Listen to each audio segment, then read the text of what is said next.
Today is Monday, June 15th, 2020. My name is Sophia Nelson. I am in Atlanta, Georgia. I am on this recording with Geronimo Collins. Geronimo Collins is participating in this oral history interview coming from Prince George's County, Maryland. So, Geronimo, let's jump right into the interview. How do you define self-care? I define self-care as a self-prescribed method of coping and healing, and something that is extremely necessary in living in a society in which healthy, non-toxic methods of coping and healing aren't really embraced or supported, and so thus amplifying the need for people to have their own methods of self-care and in order to stay even keeled and keep a sense of sanity while living in like I said, in a society in which only the superficial truly matters. Can you go into a little more detail about a society where self-care isn't amplified as much, and as you said, the superficial is what matters? Can you describe what that society looks like to you? Okay, so what I mean by being in a society where superficial things matter most, I say that because high output and productivity is valued over relaxation and time away. People who are social and extroverted are thought of to be more useful and just better people compared to, say, introverts and whatnot. And I think that even people who are extroverted need time to unplug and be allowed that time to do so. Just like in order to recharge and know that and make sure that they themselves are not overcompensating perhaps for something that is going on with inside of them that is potentially troubling or something like that, And I think even with the high productivity and the most ambitious and successful among us, successful being defined as those who are successful as entrepreneurs and business people and celebrity and wealth and even good looks, they are valued more so than those who may not have any of those things. And while I'm not saying that you shouldn't have any of those things or nothing about any of those things shouldn't be admired, I think that there's a place and I think there's a place for it, and I think that people should be allowed to define their level of comfort, define what makes them feel good, define what success is for them, and not feel forced to participate in a heterogeneous way, in the same way as everyone, because otherwise, you find people who end up going into these say bouts of depression or just feeling inadequate because they are attempting to do something that is inherently not them. And there's only a certain point a person can develop a skill. Some people just aren't supposed to be doing certain things or aren't supposed to shine in the same way as other people, or what, say, society may deem as what is considered successful, and those who are best and brightest or most talented. I hope that answers the question. Okay, I think it would be it would be helpful if you can describe the opposite of Oh, how we've been functioning as a society, as you've described it, superficial okay. being most important. What is the opposite of that? The opposite would be not feeling as if you have to work 100 hours a week for 10 years or 20 years in order to deserve a vacation.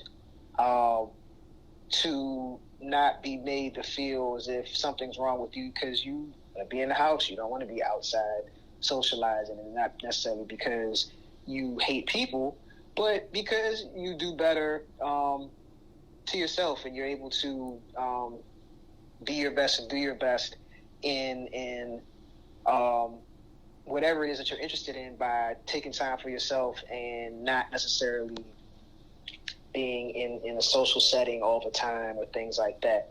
I think also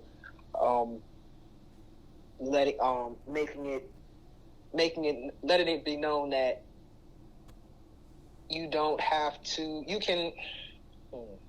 Trying to think of something I can provide an opposite with regards to the financial component of just the productivity part.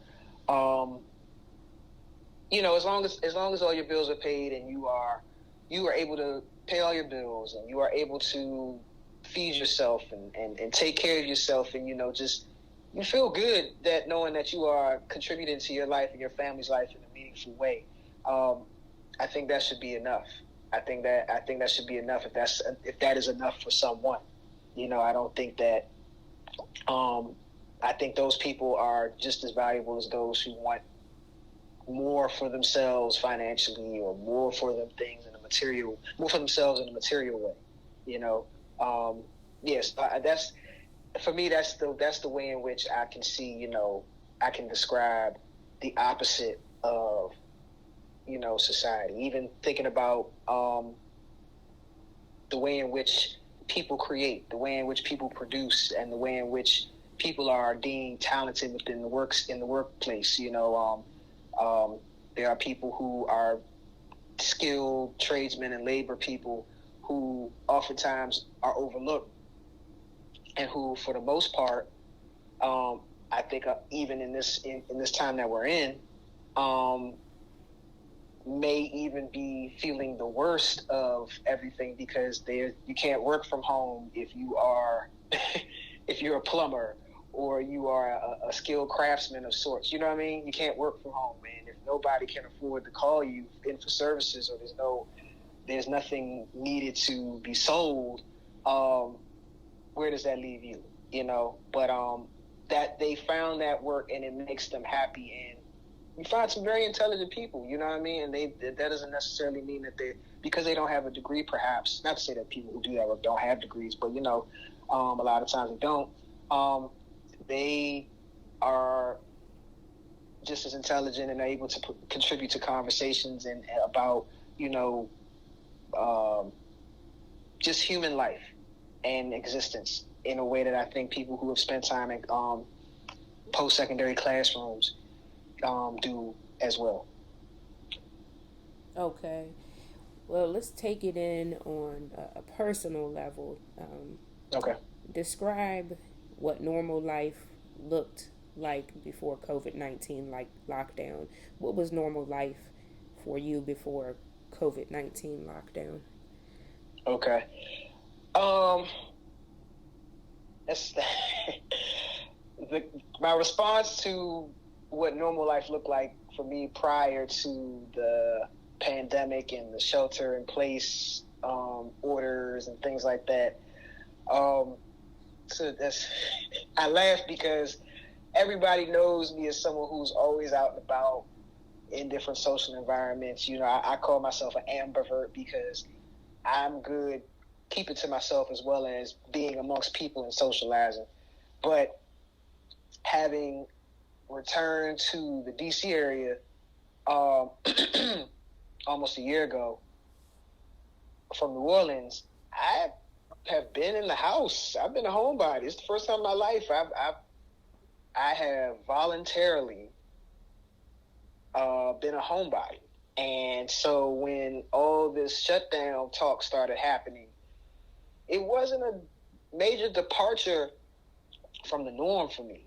I'd been in the house already. I will say though, I began traveling more over the past couple of years, 2 or 3 years, and so that put a stop to that. I haven't been able to even take a quick trip up to New York. I've been wanting to go back to Philly because I haven't been there in quite some time, and or even just get on a plane and go places without having to think about, okay, well, if I get on a plane, it's a mandatory 14-day quarantine wherever I go, which who got time for that? So I'll say, while on a localized perspective, on a localized standpoint, I haven't really felt it because I've been in the house since I came back from New Orleans this time last year. But on a more so, in regards to travel, interstate or even international travel, that's definitely affected my ability to do that. It sounds as if travel is very important for you. Yes. Yeah. So, how have what have you been doing anything as an alternative to get that fix? There's nothing I can do to satiate that hunger for travel that I have unless I'm actually traveling. I can think about where I'd like to go and what I'd like to do, even contemplate ways to get around mandatory 14-day quarantines, which I don't think is the case now with a lot of states having reopened, or even internationally, there's places that have reopened to tourists. But ultimately, yeah, I have to travel. That's the only way I can not feel like I'm missing out on something. That's my only FOMO, not being able to travel. Yeah. I get it.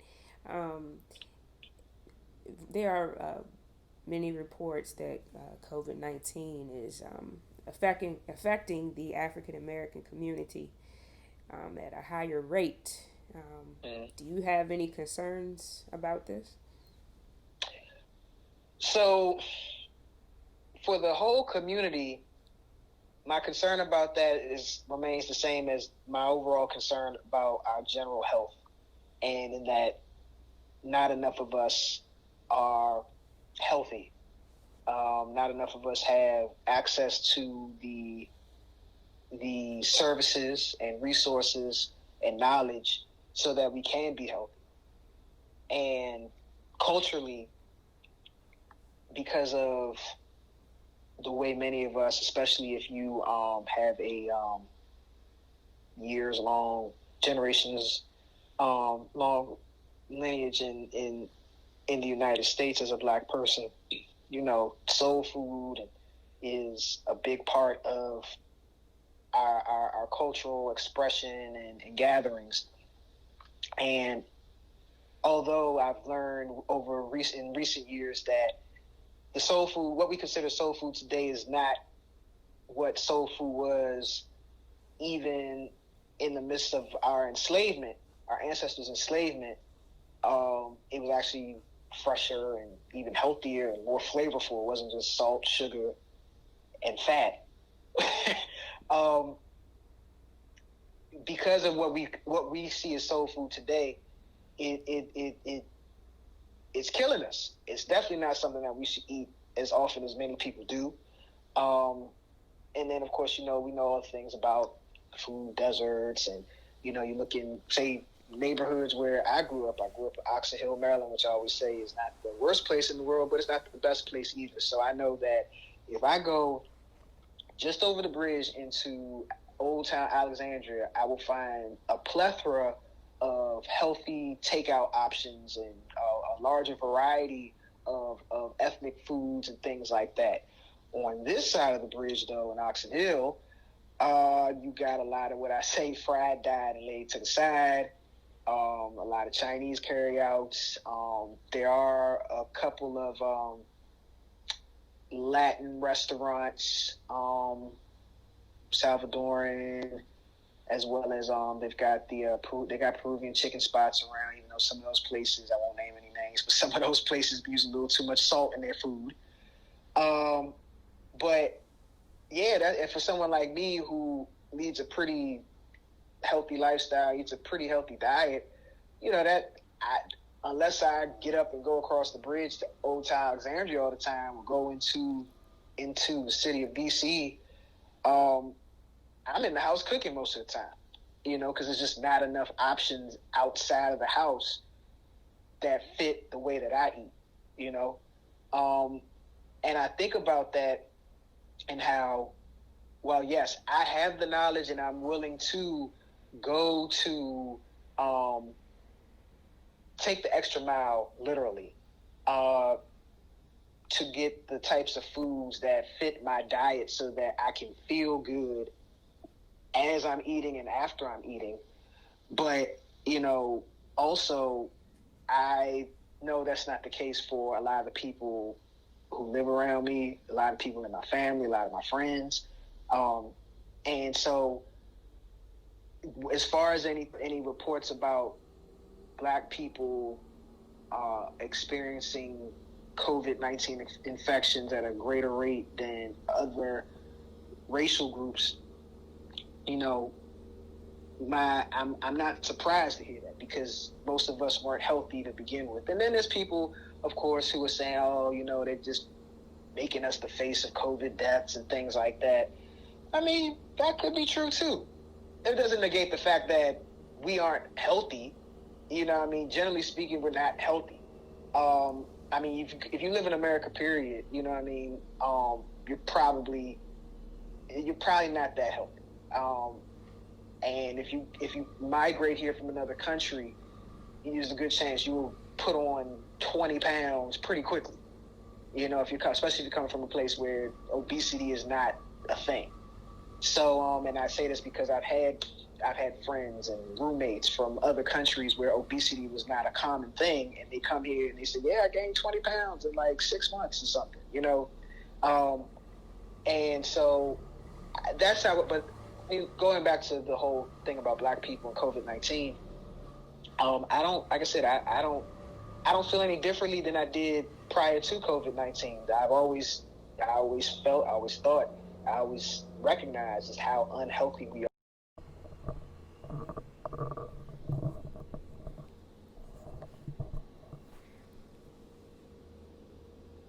Okay. How have the murders of African Americans at the hands of police and the subsequent protest, riots, looting, unrest across the world, how has that impacted you? Well, I gotta say that I'm one of the people out here who's pretty desensitized. I say that because the last time I felt something because I watch all the videos because I'm crazy, and my empathy meter, it could use some work. I can admit to that. I'd say the last time I actually felt something watching one of these videos where a Black person was harmed or killed at the hands an unarmed Black person. It was just a Black person who wasn't in the wrong as far as enough to weren't being killed by a police officer, or anyone for that matter. The last one I watched was Philando Castile. And that was the last, prior to this one, that was the last one I watched, and that was the last time I felt something. I watched Ahmaud Arbery. I didn't watch, is there a video for Breonna Taylor? I don't know. But if there is, I didn't watch that one. And I watched George Floyd. I watched him, the whole thing with Derek Chauvin on his neck and everything. And I don't know. I didn't get the same emotional response that I got when I watched that video of Philando Castile and his girlfriend and his daughter and I didn't get the same emotional response, which was one of fear and sadness at that time. But this one, it was like, okay, I see it. Let me process it. So I like I said, I'm definitely one of those people who have become desensitized at watching one of these types of videos. Aside from that, though, the response, both nationally and globally, well, let me speak on the national. The national response is to be expected. And while I am someone who wishes that we were a little more proactive and had kept the same energy going for many, many years without having to wait for something this troubling and traumatic to happen, I'm not mad that it's happening. And I think that it will, regardless of how the trial of Derek Chauvin and the other officers, well, I know one of them has already been, they've been charged, they haven't been convicted, but regardless of how that trial goes, I know that, or the trial of any of these other people who killed these black people, I know that from what I'm hearing from people who are on the ground, who have been on the ground, who have talked to people at these protests happening nationally, there is organizing happening, and I think that it will, should people keep their eyes focused on the long term as well as the immediate, I think that it will bring about some real legislative change. I don't know about the implicit bias that people possess. I don't know if that's going to change. I don't have that much faith in humanity.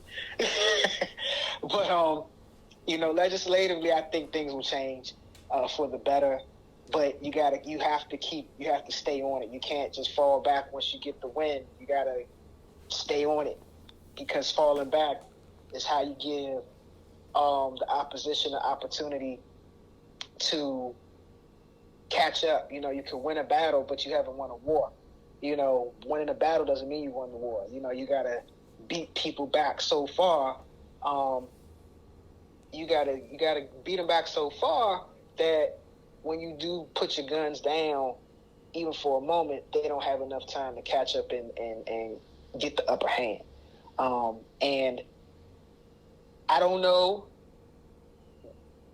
and perhaps it's a spiritual thing beyond my realm of understanding. Maybe one day in my own spiritual practice, I will come to understand why Black people in particular have continued to experience what we've experienced over centuries across the world. But I don't understand at this point why it continues to happen. And I think also because we are not inherently violent, that's also why we fall back, because we need to recharge and things like that. Now, as far as the global response, it kind of makes me think about the Black Power mixtape and how a lot of people outside the U.S., especially in Europe, had no idea during the time of like the Civil Rights Movement, and shortly after that, we're looking at the Black Power movement, the rise of the Black Liberation Army and the Black Panther Party. A lot of people in Europe had no idea that Black people were being mistreated the way that we were at this time, leading up to the Black Power movement. And I think because of that, and whether or not these people, whether or not these people have their own implicit bias, whether it's an anti-American, anti-Black American, anti-Black, period, bias. I think that a lot of the people who are out protesting across the world with regards in support and solidarity with the movement for Black Lives, um, I think they're all protesting ultimately like you can't treat human beings this way. You just cannot. And it's true. You cannot treat human beings this way. Everybody has a right to life. Everybody has a right to live in the way that they deem fit, so long as they are not hurting another person. And I think that these will continue. And it's also getting people to see what's going on in their own countries. You look at the UK, you look at certain European countries, look at different countries in Africa, and people are just like, yo, especially if white people still have their thumb on the black population in a way that hinders them from progressing in a meaningful way. And so this is what I think, and this is my observation, these are my thoughts and feelings about what the protests in response to the killing of George Floyd and protests in solidarity for the movement for Black Lives across the world. Those are my thoughts and feelings about that. Okay. How have you, how are you lending yourself to the movement, if indeed you are?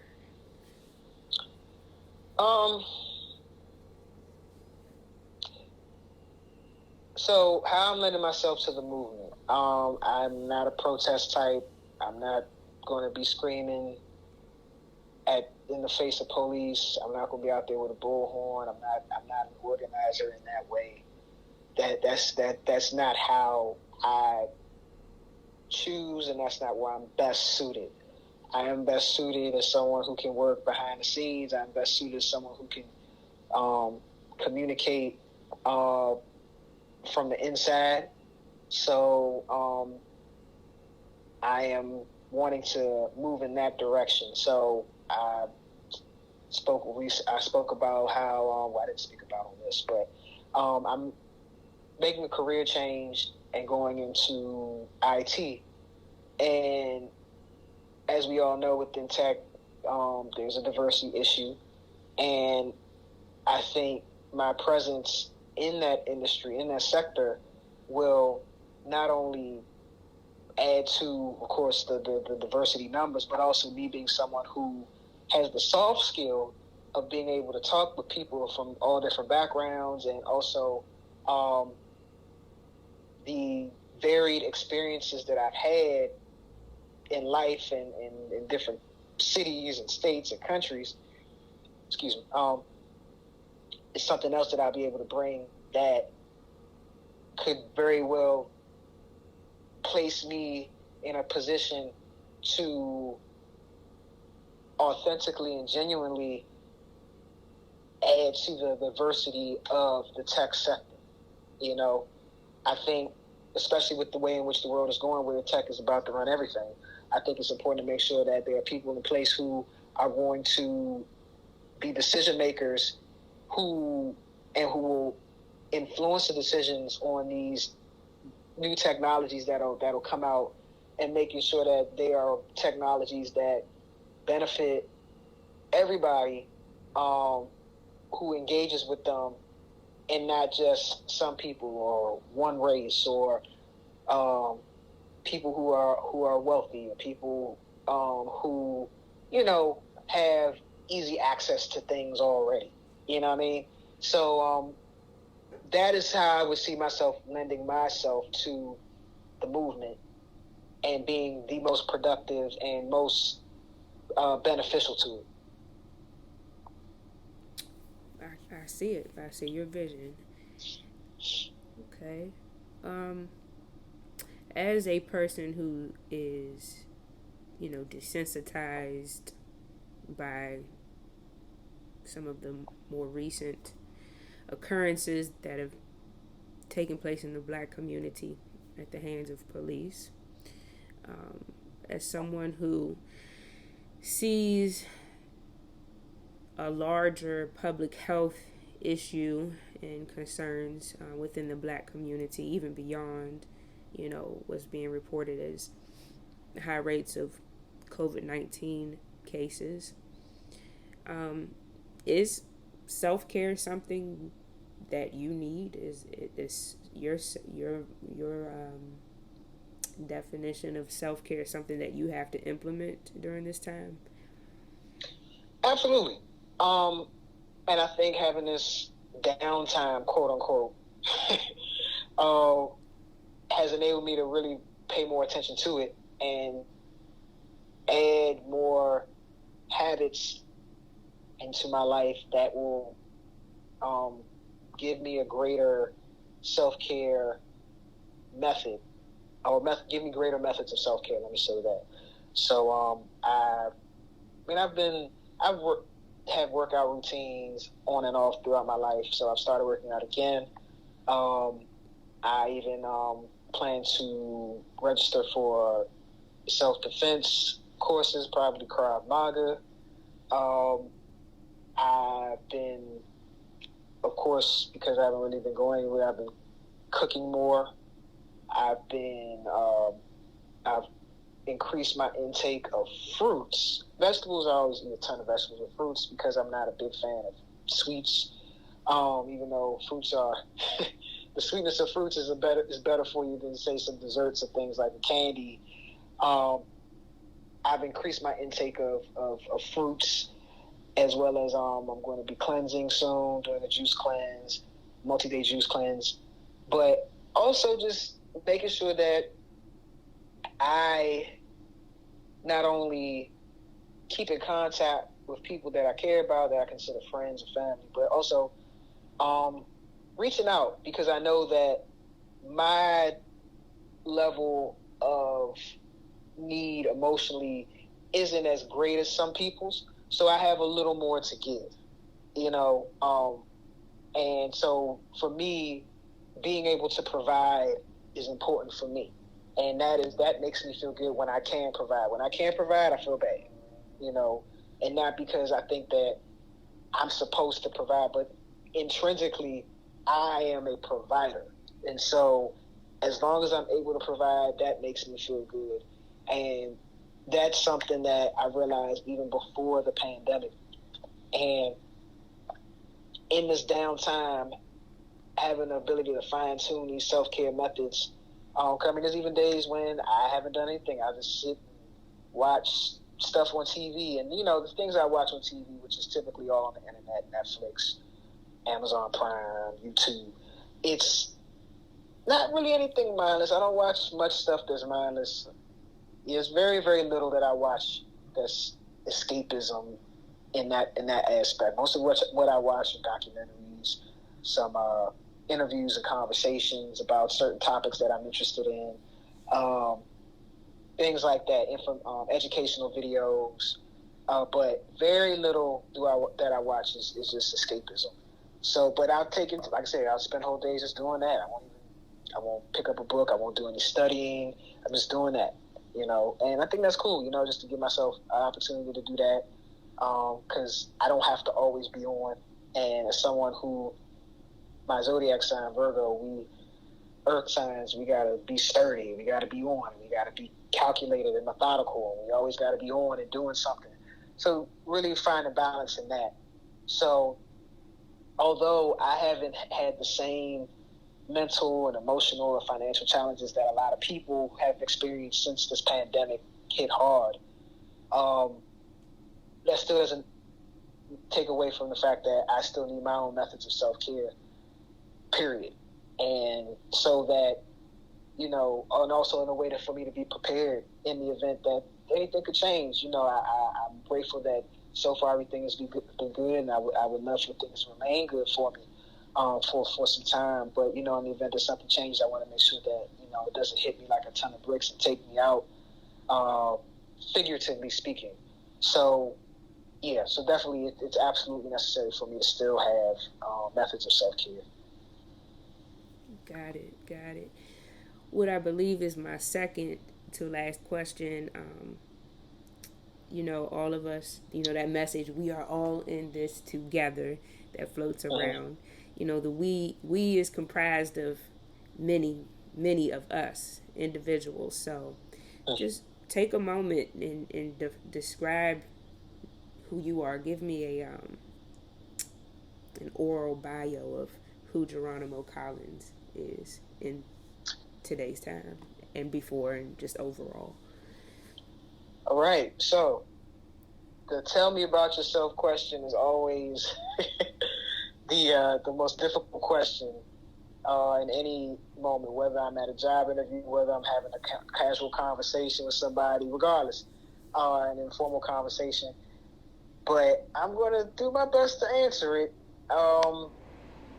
Let's see. So, who is Geronimo? I am,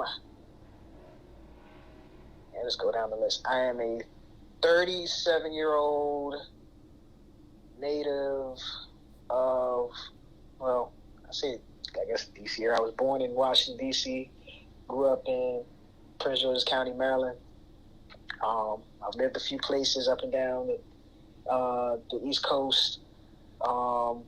I am how I always say in my podcast, I am an urban culture and lifestyle enthusiast, reform blogger turned full-time conversationalist. I love talking with people to learn about them.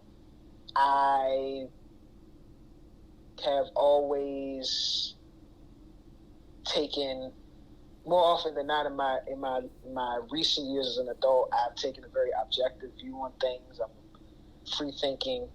I'm not one to go with the crowd, and that's a pretty unique stance to take as someone who is not only black but also someone who identifies as transgender. And I think it's necessary to do that because you have to understand that even in going with the crowd, there might be something underlying that's more detrimental to what's being presented, whether it's in media, whether it's a way of thought, whether it is just an action. And so before I jump on board, because I want to make sure that I don't fall victim to something that could come back to negatively affect me later. And so I can say I'm a very objective person. And what else can I say about myself? Yeah, that's pretty much it, I guess. I'm a podcaster. Sometimes I write when I feel like it. I'm not a big fan of writing, but I can do it. My podcast is called All the Fly Kids. I have another podcast called Centerpieces, which is an every now and then conversation about Black artists' influence on culture. Yeah, that's me. I don't know if you want anything more. So there's always a hard question for me to answer. Well, based on what I know about you personally, I think you pretty much embodied everything. Okay. Yep, I think you did great. Well, in conclusion, is there anything I haven't asked you that you want to make sure is documented? No, I think these are some good questions.